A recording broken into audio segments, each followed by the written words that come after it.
ব্রতের মাধ্যমে মনের মধ্যে শ্রদ্ধা জাগ্রত হয়ে থাকে। দীক্ষারই অপর নাম ব্রত। ব্রতের দ্বারা মানুষ জীবনে উন্নতি লাভ করে। অন্যায় ও উচ্ছৃঙ্খল জীবনযাপনে মনের মধ্যে যে অশুদ্ধি আসে তা নিবারণের একমাত্র সহজ উপায় হলো ব্রত পালন। আচরণের শুদ্ধতা বজায় রাখাই হলো ব্রত। কোনো বিশেষ সংকল্প গ্রহণ করে সিদ্ধির লক্ষ্য নিয়ে কোনো কাজ যদি করা হয়ে থাকে তাকে বলে ব্রত। ব্রত পালনে নানান ফল লাভ হয়ে থাকে, যেমন ব্রত অনুষ্ঠান দ্বারা আদি ভৌতিক, আধ্যাত্মিক ও আদিদৈব মনের প্রসন্নতা, সৌম্য স্বভাব, মৌনতা, মনোনিগ্রহ, শুদ্ধ বিচার এসবই হলো মনের তপস্যা। মনকে সংযমিত ও পরিষ্কৃত করার জন্য মৌনব্রতের প্রয়োজন। প্রতিবদ্ধ হতে 16 দিন যদি মৌনব্রত পালন করা যায় তবে শিবলোক প্রাপ্ত হয়। মৌনব্রতে ঈশ্বরকে স্মরণ করা দরকার। আমাদের শরীর ও মনের ব্রত পালন দ্বারা শুদ্ধ হয়, আত্মবিশ্বাস বাড়ে, সংযম শক্তির বিকাশ ঘটে। গীতায় উল্লেখ আছে, ব্রত উপবাস যদি করা হয় তাহলে দেহের অনেক প্রকার রোগের উপশম হয়ে থাকে।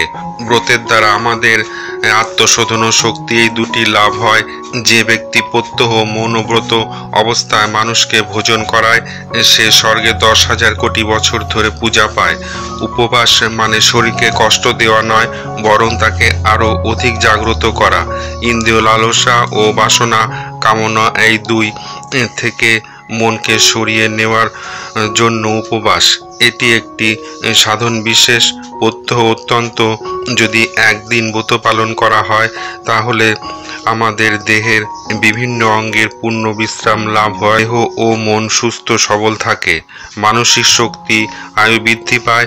ব্রত পালনের নিয়ম বিভিন্ন সংস্কৃতির ওপর নির্ভর করে। কিছু ব্রতে উপবাস করা হয়, কিছু পূজা করা হয়, আর কিছুতে নির্দিষ্ট মন্ত্র জপ করা হয়। ব্রত সাধারণত নির্দিষ্ট দিন বা সময় কালে পালন করা হয়, যেমন একাদশী, অষ্টমী, সংক্রান্তি ইত্যাদি। প্রতি মাসেই কিছু না কিছু ব্রত পালন করা হয়ে থাকে। সেগুলির মধ্যে কিছু ব্রত যেমন পৃথিবী ব্রত, হরিশ মঙ্গলচণ্ডী ব্রত, বৈশাখী পূর্ণিমা ব্রত, জয় মঙ্গলচণ্ডীর ব্রত, জামাই ষষ্ঠীর ব্রত, বিপত্তারিণীর ব্রত, অঘোর চতুর্দশীর ব্রত, মনসা ব্রত, লোটনচণ্ডী ব্রত, জন্মাষ্টমীর ব্রত, রাধা অষ্টমীর ব্রত, অনন্ত চতুর্দশীর ব্রত, কোজাগরী লক্ষ্মী পূজা ব্রত, বৈকুণ্ঠ চতুর্দশীর ব্রত, মূলা ষষ্ঠীর ব্রত, নাটাই চণ্ডীর ব্রত, ইতু পূজা ব্রত, পাটাই ষষ্ঠীর ব্রত, শীতল ষষ্ঠীর ব্রত, ভৈমী একাদশী ব্রত, বামন দ্বাদশী ব্রত, শিবরাত্রির ব্রত, নীল ষষ্ঠীর ব্রত, অক্ষয় বট ব্রত ইত্যাদি। ভিডিওটি ভালো লাগলে অবশ্যই লাইক, শেয়ার, সাবস্ক্রাইব করে সঙ্গে থাকুন। ধন্যবাদ।